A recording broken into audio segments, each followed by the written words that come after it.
Imagine a world where there were no modern waste management systems. Where garbage was simply dumped onto the streets and left to rot. What did people do with all of their unwanted waste? They scavenged and recycled. Yes, you read that right. People found ways to make money off of trash long before we had curbside pickup and recycling programs. One way people earned money was by scavenging through garbage for anything valuable. In the early 1900s, rag pickers would scour the streets for discarded fabrics, such as cotton and wool, to sell to textile mills.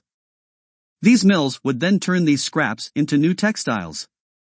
Scavengers also looked for other materials that could be reused, such as metal, glass, and paper. During World War II, scavenging became even more critical. People were encouraged to collect scrap metal, rubber, and paper to support the war effort. There were even government campaigns, such as the Salvage for Victory program, which promoted recycling as a patriotic duty.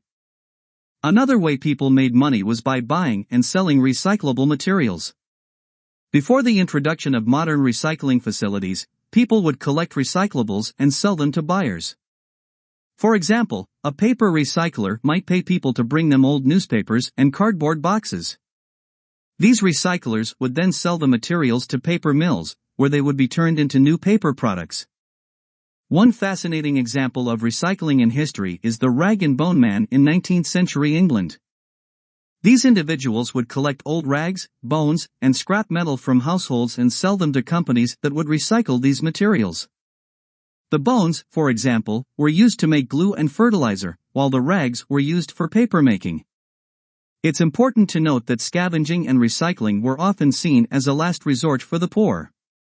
However, it's also important to recognize the creativity and resourcefulness that went into making a living from discarded materials. These practices also helped reduce waste and conserve resources long before modern waste management systems were introduced. In conclusion, people have been finding ways to make money off of trash for centuries.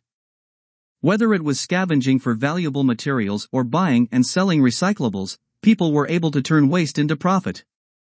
While modern waste management systems have made it easier to dispose of and recycle materials, it's important to remember the ingenuity of those who came before us.